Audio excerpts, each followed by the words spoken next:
नमस्कार।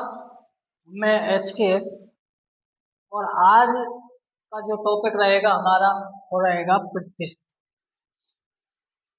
तो सबसे पहले प्रत्यय की परिभाषा। प्रत्यय की परिभाषा वे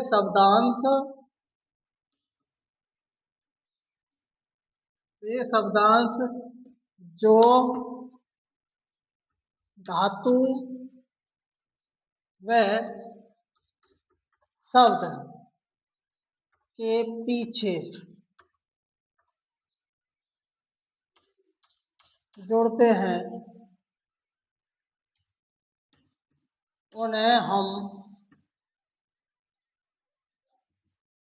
उन्हें प्रत्यय कहते हैं। देखिए, हमारी परिभाषा क्या कहती है? वे शब्दांश जो धातु या शब्द के पीछे जोड़ते हैं उन्हें हम क्या कहते हैं? प्रत्यय। अब देखिए, प्रत्यय के प्रकार। प्रत्यय के प्रकार। प्रत्यय तीन प्रकार के होते हैं। प्रत्यय तीन प्रकार के होते हैं। कौन कौन से होते हैं? नंबर एक, कृत प्रत्यय। नंबर दो, तदित प्रत्यय। नंबर तीन, स्त्री प्रत्यय।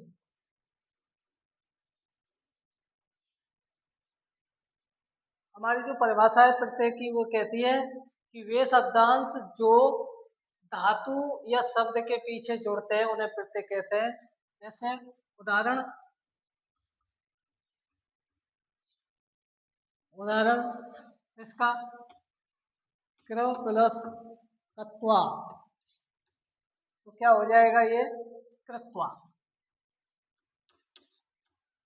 क्या हो जाएगा? कृत्वा हो जाएगा। तो ये जो कत्व प्रत्यय कहाँ जुड़ा? पीछे जुड़ा, धातु के पीछे जुड़ा। इसलिए प्रत्यय की जो परिभाषा है वो है कि जो शब्दांश धातु या शब्द के पीछे जुड़ते हैं उन्हें हम क्या कहते हैं? प्रत्यय कहते हैं। प्रत्यय के प्रकार। प्रत्यय तीन प्रकार के होते हैं। कौन कौन से होते हैं? पहला है कृत प्रत्यय, दूसरा है तदित प्रत्यय और तीसरा है स्त्री प्रत्यय। नंबर एक आता है कृत प्रत्यय।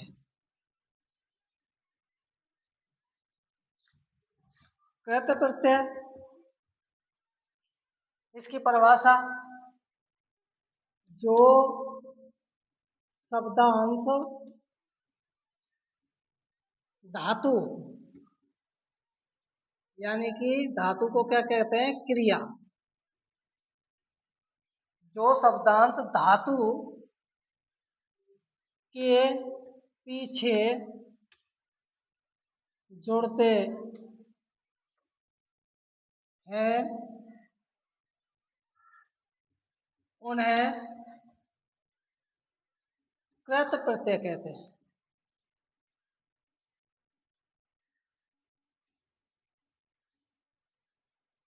जो शब्दांश धातु के पीछे जोड़ते हैं उन्हें हम कृत प्रत्यय कहते हैं। अब धातु धातु में क्रिया कौन से? गम है, पठ है, लिख है, क्रय है, ज्ञा है, नी, ये सारी धातुएं।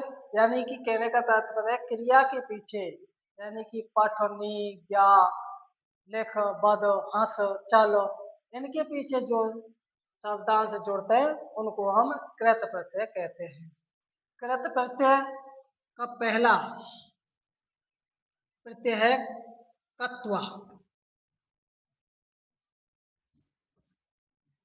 कृत प्रत्यय का पहला प्रत्यय है कत्वा। अब कत्वा की परिभाषा क्या है? ये इस प्रत्यय का प्रयोग करके के अर्थ में होता है। इस प्रत्यय का प्रयोग किसके अर्थ में होता है? करके के अर्थ में। करके जिस क्रिया के पीछे ये जुड़ जाता है तो ये अर्थ देता है करके। जैसे पठ के पीछे जुड़ा पढ़ करके, लिख के पीछे जुड़ा लिख करके, हंस के पीछे जुड़ा तो हंस करके, यानी कि करके अर्थ ये निकालता है। इस प्रत्यय में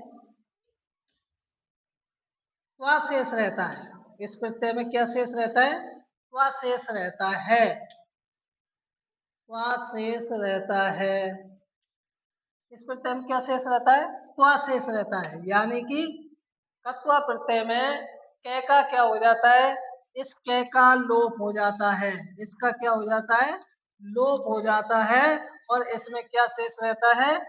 त्वा शेष रहता है। ये त्वा शेष यानी कि त्वा ही जुड़ता है क्रिया के अंत में। क्या जुड़ता है? त्वा जुड़ता है। त्वा शेष रहता है। अब जैसे उदाहरण देते हैं,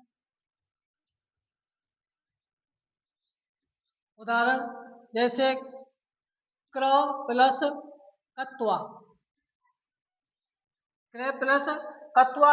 अब देखिए इसमें से क्या शेष रहा? त्वा शेष रहा। और ये क्या है? क्रय धातु है।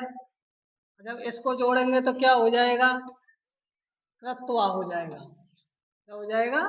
कृत्वा हो जाएगा। इसी प्रकार ज्ञा धातु है। ज्ञा में अगर कत्वा प्रत्यय जोड़ेंगे तो इसमें से क्या रहा? शेष त्वा रहा। ये ज्ञा। अब ज्ञा में जब तो त्वा जोड़ेंगे तो क्या बन जाएगा? ज्ञात्वा। इसी प्रकार नी धातु है। नी प्लस कत्वा। अब इसमें नी नी और इसमें क्या जुड़ जाएगा? त्वा। तो क्या हो जाएगा? नीत्वा। लेकिन इसके पठ पठ धातु में अगर कत्वा जोड़ेंगे तो देखें इसमें क्या निकला? त्वा निकला। और ये पठ धातु है। अब जब इसको हम जोड़ेंगे तो ये क्या बनेगी? पठत्व। अब ये जो शब्द है ये व्याकरण की दृष्टि से भी अशुद्ध है। और इसमें क्या है? ए है। अब इस ए होने ए है और यहाँ पर ये भी आधा है और ये भी क्या है? आधा है। तो ये कुछ धातु ऐसी हैं इनमें ई का आगमन होता है। किसका आगमन होता है? ई का आगमन होता है। तो ये शब्द बनता है पठित्वा। क्या शब्द बनता है? पठत्वा बनता है। ऐसे ही लिख है। अब लिख प्लस कत्वा करेंगे तो इसमें भी ई का आगमन होगा तो ये बन जाएगा क्या? लिखित्वा। लिखित्वा। अब हमारा कत्वा प्रत्यय रहा। कृत प्रत्यय का दूसरा प्रत्यय है ल्यप प्रत्यय। ल्यप प्रत्यय।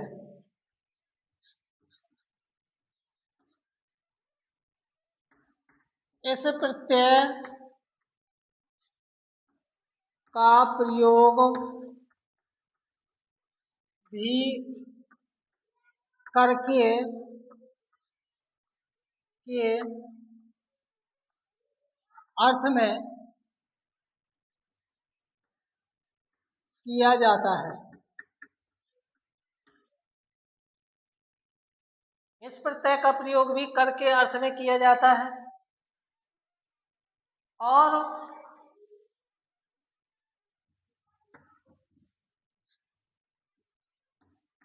इस प्रत्यय का प्रयोग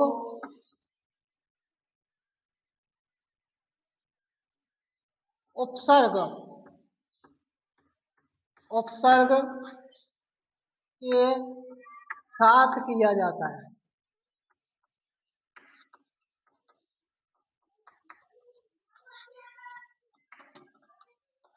देखिए इस प्रत्यय का प्रयोग भी किसके अर्थ में किया जाता है? करके के अर्थ में किया जाता है।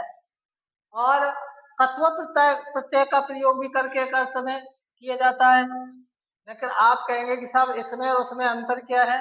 तो भैया इसमें और उसमें अंतर देखिए, जब कत्व प्रत्यय होगा तो उपसर्ग नहीं होगा, उपसर्ग नहीं होगा। और इस प्रत्यय में करके अर्थ में तो किया जाता है, लेकिन इसमें यह लिखा है कि इस प्रत्यय का प्रयोग उपसर्ग के साथ किया जाता है, यानी कि क्रिया के आगे उपसर्ग लगा होगा तभी हम लेप प्रत्यय का प्रयोग कर सकते हैं। अगर उपसर्ग नहीं होगा तो हम उसमें कत्वा प्रत्यय का ही प्रयोग करेंगे। इस प्रत्यय में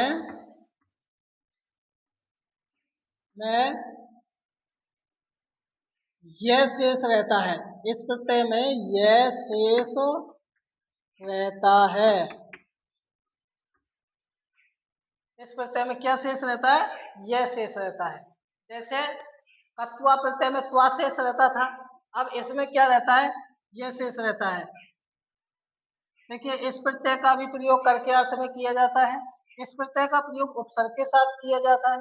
इस प्रत्यय में भैया यह शेष रहता है, लेते हैं जैसे ओपो प्लस क्रिय प्लस लेप। अब देखिए इसमें क्या, ये उपसर्ग है, ये धातु है और ये प्रत्यय है। अब उपसर्ग तो जैसा है वैसा वैसा क्रिय। अब इसमें क्या शेष है? यह शेष रहता है, तो क्या बन गया? उपकृत। क्या बना? उपकृत। इसी प्रकार और उदाहरण देख लेते हैं, और उदाहरण देख रहे हैं, जैसे वी और क्री धातु और लेप प्रत्यय है, तो इसका क्या बन जाएगा? विक्रिय। क्या बन जाएगा? विक्रिय। ऐसे ही वी प्लस ज्ञा धातु प्लस लेप प्रत्यय, लेप प्रत्यय। अब इसको जब जोड़ेंगे क्या बन जाएगा? विज्ञा। इसी प्रकार सम धातु प्लस भू, सॉरी, सम उपसर्ग प्लस भू धातु प्लस लेप प्रत्यय, लेप प्रत्यय बराबर इसका क्या बनेगा? समभ्यू, संभव। देखिए इस प्रत्यय करके अर्थ में होता है, इसमें उपसर्ग के साथ इसका प्रयोग किया जाता है, बिना उपसर्ग के तत्व प्रत्यय आएगा, अगर उपसर्ग है तो लेप प्रत्यय उसमें जोड़ा जाएगा। इसमें यह शेष रहता है, जैसे ओप प्लस क्रे प्लस लेप उपकृत्य बना, वी प्लस क्रे प्लस लेप विक्रिय बना, वी प्लस ज्ञा प्लस लेप बना विज्ञाय बना, सम प्लस भू प्लस लेप बना समझू बना। इस प्रकार से ये हमारा लेप प्रत्यय होता है। तीसरे नंबर का आता है तुमुन प्रत्यय। तुमुन प्रत्यय, इस प्रत्यय का प्रयोग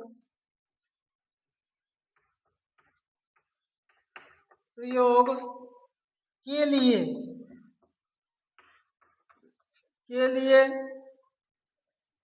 के अर्थ में किया जाता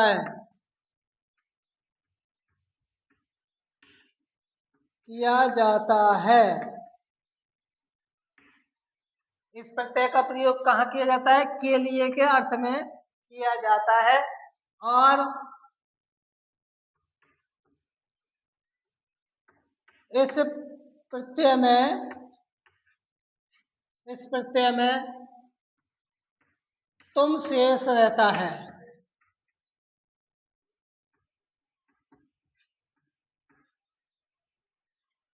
देखिए इस प्रत्यय का प्रयोग के लिए के अर्थ में होता है, और इस प्रत्यय में क्या शेष रहता है? तुम शेष रहता है। बाकी के जो वर्ण है उनका क्या हो जाता है, लोप हो जाता है। जैसे पठ प्लस तुमुन, तो क्या बन जाएगा, पठ तुम।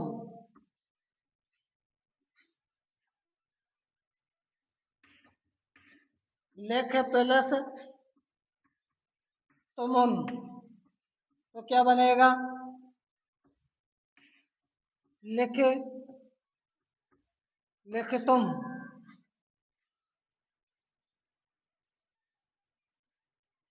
और ज्ञा प्लस तुमुन प्रत्यय हो, बराबर क्या हो जाएगा, ज्ञा तुम। पा प्लस तुमुन प्रत्यय, क्या हो जाएगा, पा तुम। तो इसमें क्या है, तुम शेष रहता है। क्या शेष रहता है, तुम शेष रहता है, तुम शेष रहता है इसमें। और ये किसके अर्थ में होता है, के लिए के अर्थ में, के लिए का। जैसे पठ में तुमन प्रत्यय जोड़ा तो क्या बना, पठ तुम, तो इसका अर्थ क्या होगा, पढ़ने के लिए। लिख तुम में जोड़ा तो लिख तुम हुआ लिखने के लिए। क्या धातु में जोड़ा तो जानने के लिए। पा धातु में जोड़ा तो पाने के लिए। इस प्रकार से ये हमारा तुमन प्रत्यय।